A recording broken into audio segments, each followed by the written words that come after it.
Hello friends, this is Nitika and welcome to NST classes.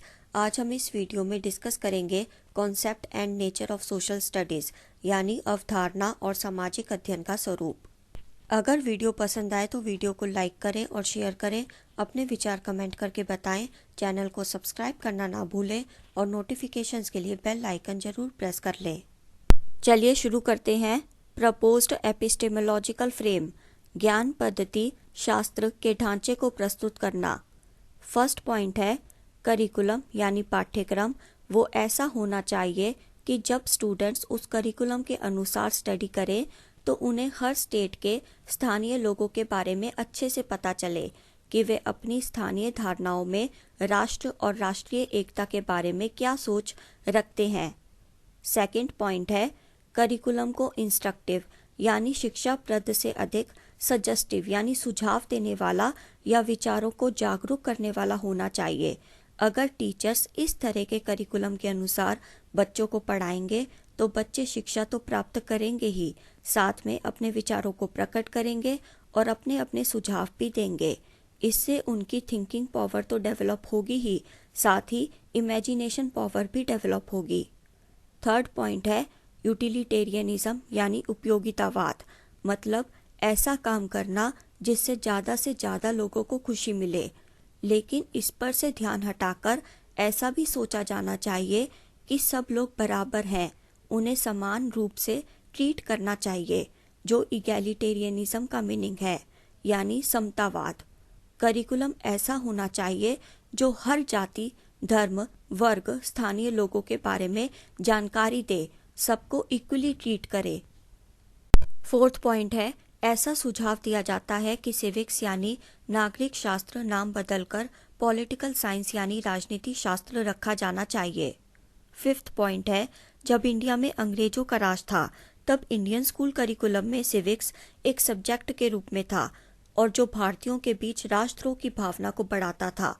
नागरिकों की आज्ञा पालन और वफादारी जैसी क्वालिटीज पर जोर देना और प्रगति के सार्वभौमिक मूल्यों के अनुसार नागरिक समाज का निर्माण करना कॉलोनियल सिविक्स की प्रमुख विशेषताएं थी। सिक्स्थ पॉइंट है पॉलिटिकल साइंस गतिशील रहने का सुझाव देती है। पॉलिटिकल साइंस नागरिक समाज की भी कल्पना करती है, एक ऐसे क्षेत्र के रूप में जहां अधिक सूचित, ग्रहणशील और जिम्मेदार नागरिक प्रोड्यूस किए जा सके। सेवंथ पॉइंट है लिंग संबंधी सोच को संबोधित करने की जरूरत है। इसके अनुसार जब भी कभी हिस्टोरिकल इवेंट और कंटेम्प्रेरी कंसर्न के बारे में डिस्कशन हो तब औरतों का दृष्टिकोण अनिवार्य बन जाए, यानी कि उनका पॉइंट ऑफ व्यू भी जाना जाए कि वे क्या सोचती हैं। औरतों की इस लड़ाई को जरूरत है ऐतिहासिक रूप में भी और डेली बेसिस पर भी ज्ञानात्मक तौर पर पुरुष प्रधान राष्ट्रवादी ढांचे से हटने की, यानी कि वुमेन स्ट्रगल को अपनी खुद की एक पहचान बनानी चाहिए। अब हम पढ़ेंगे प्लानिंग द करिकुलम, पाठ्यक्रम की योजना बनाना। फर्स्ट पॉइंट है अपर प्राइमरी स्टेज यानी कि एलिमेंट्री स्टेज पर सोशल साइंस के सब्जेक्ट्स अपने contents history, geography, political science और इकोनॉमिक्स से लेते हैं। इसके साथ ही सोशल साइंस के विषयों को पढ़कर बच्चा आधुनिक मुद्दों और समस्याओं के बारे में जान सकता है। सेकंड पॉइंट है आधुनिक मुद्दों को अनेक दृष्टिकोणों से देखा जा सकता है, जो बच्चे को सामाजिक और आर्थिक समस्याओं से परिचित कराते हैं। थर्ड पॉइंट है गरीबी और शिक्षा, बाल और बंधुआ मजदूरी, वर्ग, जाति, लिंग और पर्यावरण जैसे मुद्दों पर जोर देने की जरूरत है। कोई बहुत अमीर है, कोई बहुत गरीब है, कोई बहुत पढ़ा लिखा है तो कोई पढ़ना चाहता है पर शिक्षा उसे नहीं मिल पाती। लड़के और लड़की में भेदभाव करना, छोटे छोटे बच्चों से मजदूरी कराना, पर्यावरण का बिल्कुल भी ध्यान नहीं रखना, ये जो गलत चीज़ें हैं इन पर ध्यान देने की ज़रूरत है। फोर्थ पॉइंट है ज्योग्राफी एंड इकोनॉमिक्स एक साथ, यानी कि इन दोनों सब्जेक्ट्स को अगर एक साथ पढ़ा जाए तो यह स्थानीय से वैश्विक स्तर पर और विभिन्न स्तरों पर जैसे पर्यावरण, संसाधनों और विकास के मुद्दों से संबंधित एक उचित दृष्टिकोण बनाने में हमारी मदद कर सकता है, क्योंकि जियोग्राफी में हम पर्यावरण और संसाधनों के बारे में पढ़ते हैं और इकोनॉमिक्स में हम आर्थिक मुद्दों और विकास के बारे में पढ़ते हैं।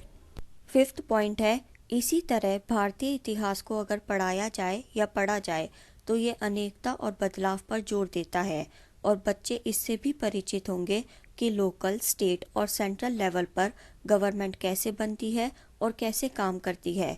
बच्चे देश में सरकार की लोकतांत्रिक प्रक्रियाओं से भी परिचित होंगे और यह सब जानकारी पॉलिटिकल साइंस पढ़कर हासिल होगी।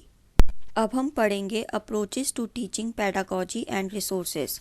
पेडागॉजी और रिसोर्सेज को पढ़ाने के लिए क्या दृष्टिकोण होना चाहिए।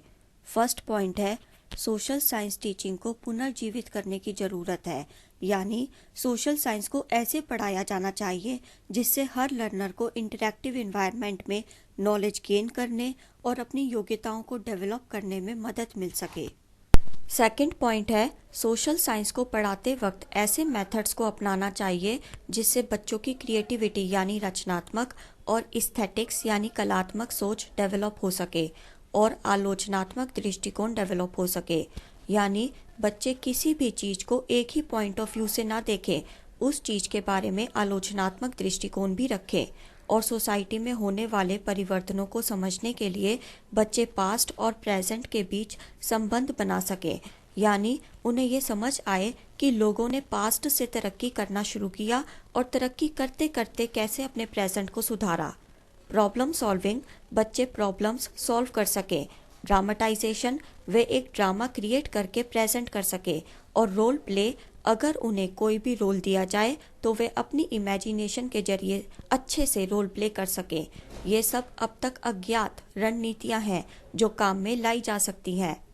थर्ड पॉइंट है टीचर्स को ऑडियो विजुअल मटेरियल्स के अधिक से अधिक संसाधनों का उपयोग करना चाहिए, जिसमें फोटोग्राफ्स, चार्ट्स, मैप्स और पुरातात्विक और मटेरियल कल्चर्स के प्रतिचित्र शामिल हैं। फोर्थ पॉइंट है टीचर के द्वारा सिर्फ इंफॉर्मेशन देने से काम नहीं चलेगा, सीखने को पार्टिसिपेटिव बनाना होगा, यानी बच्चे उसमें हिस्सा लें।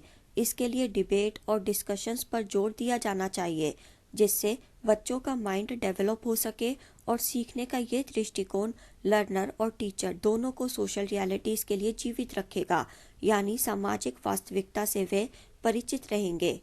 फिफ्थ पॉइंट है व्यक्तियों और समुदायों के जीवित अनुभवों के माध्यम से छात्रों की अवधारणाओं को स्पष्ट किया जाना चाहिए, यानी टीचर कोई भी टॉपिक पढ़ाए तो उस टॉपिक को बच्चों के स्कूल के बाहरी जीवन और उनके एक्सपीरियंसेस से जोड़ा जाना चाहिए, जिससे बच्चे आसानी से उस टॉपिक को पढ़ सके और समझ सके। सिक्स्थ पॉइंट है अक्सर सांस्कृतिक, सामाजिक और वर्गीय मतभेद देखे गए हैं, वे अपने ही पक्षपात और नजरिया उत्पन्न करते हैं। स्कूल में पढ़ने वाले बच्चों में भी अक्सर ऐसा देखा जाता है। संपन्न परिवार के बच्चे मिडिल क्लास या गरीब परिवार से आने वाले बच्चों से अलग नजरिया रखते हैं। यही नहीं, आम सोसाइटी में एक साथ रहने वाले लोग भी इससे अछूत नहीं हैं। यहाँ भी एक संपन्न व्यक्ति को दूसरों से ज़्यादा अहम समझा जाता है। ऐसा बिल्कुल नहीं होना चाहिए। हमें समाज में सभी को इक्वली ट्रीट करना चाहिए। सेवंथ पॉइंट है शिक्षण के दृष्टिकोण को ओपन एंडेड करने की ज़रूरत है। ओपन एंडेड होता है without any fixed limits, without any definite answers, यानी टीचर ने जैसे कोई क्वेश्चन पूछा तो बच्चे हर नज़रिए से सोचकर उसका आंसर दें और कोई फिक्स्ड आंसर नहीं, हर बच्चा अपनी समझ के मुताबिक आंसर करे। टीचर को क्लास में सामाजिक वास्तविकता के अलग अलग आयामों को डिस्कस करना चाहिए। स्वयं में और लर्नर्स में बढ़ती आत्म जागरूकता पैदा करने की दिशा में काम करना चाहिए। चलिए अब कुछ क्वेश्चंस कर लेते हैं। क्वेश्चन 1 है the national curriculum framework 2005 suggest that instead of civics the term political science be used because. राष्ट्रीय पाठ्यचर्या की रूपरेखा 2005 ये बताती है कि नागरिक शास्त्र के बजाय राजनीति विज्ञान शब्द का उपयोग किया जाना चाहिए। ऐसा क्यों? First, political science will provide political training, राजनीति विज्ञान राजनीतिक प्रशिक्षण प्रदान करेगा। Second, political science is taught at a higher level of education, therefore schools should prepare grounds for it. राजनीति विज्ञान हायर लेवल ऑफ एजुकेशन पर पढ़ाया जाता है, इसलिए स्कूलों को इसके लिए आधार तैयार करना चाहिए। Third, the term civics was coined in the Raj-Era and is associated with obedience and loyalty. civics शब्द को राज-इरा में गढ़ा गया और यह आज्ञाकारिता और वफादारी से जुड़ा हुआ है। Fourth, political science is a globally recognised field of study. राजनीति विज्ञान अध्ययन का एक विश्व स्तर पर मान्यता प्राप्त क्षेत्र है। इसका सही आंसर है third option, the term civics was coined in the राजिरा and is associated with obedience and loyalty. Question 2 है, at the upper primary stage social science comprises. उच्च प्राथमिक स्तर पर सामाजिक विज्ञान में क्या क्या शामिल है? First, history, geography, economics and environmental science. Second, geography, history, political science and economics. Third, political science, geography, history and sociology. Fourth, history, geography, political science and environmental science. चलिए देखते हैं इसका आंसर क्या है। इसका सही आंसर है second option, geography, history, political science and economics. Question 3, the content of social science should. सामाजिक विज्ञान की सामग्री कैसी होनी चाहिए? First, aim at raising students awareness through critically exploring and questioning familiar social realities. परिचित सामाजिक वास्तविकता पर सवाल उठाने और उसे गंभीर रूप से एक्सप्लोर करने के द्वारा स्टूडेंट्स की जागरूकता बढ़ाना। Second, aim at raising students' awareness about history, geography and politics of India and the interconnection among these। Bharat के इतिहास, भूगोल और राजनीति के बारे में छात्रों की जागरूकता बढ़ाने और इन सब के बीच परस्पर जुड़ाव का उद्देश्य। Third, provide comprehensive information about the social issues and their solutions. सामाजिक मुद्दों और उनके समाधान के बारे में व्यापक जानकारी प्रदान करना। Fourth, exclusively focus on issues related to social reality and should not encourage scientific method of research। विशेष रूप से सामाजिक वास्तविकता से संबंधित मुद्दों पर ध्यान केंद्रित करना चाहिए और अनुसंधान के वैज्ञानिक तरीकों को प्रोत्साहित नहीं करना चाहिए।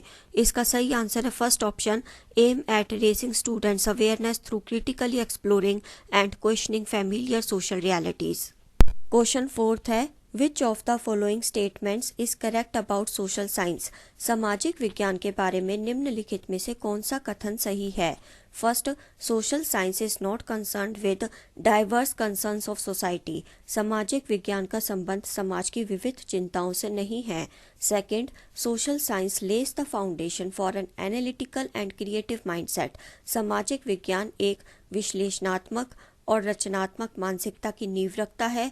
Third, social science emphasises homogeneity. सामाजिक विज्ञान समरूपता पर जोर देता है। Fourth, social science is a subjectivist discipline. सामाजिक विज्ञान एक विषयवादी अनुशासन है। चलिए देखते हैं इसका सही आंसर क्या है। इसका सही आंसर है second option, social science Lay's the foundation for an analytical and creative mindset. अगर वीडियो पसंद आई हो तो वीडियो को लाइक करें और शेयर करें। अपने विचार कमेंट करके बताएं। चैनल को सब्सक्राइब करना ना भूलें और नोटिफिकेशंस के लिए बेल आइकन जरूर प्रेस कर लें। See you in the next video. Till then goodbye. Thank you so much. Thanks for watching.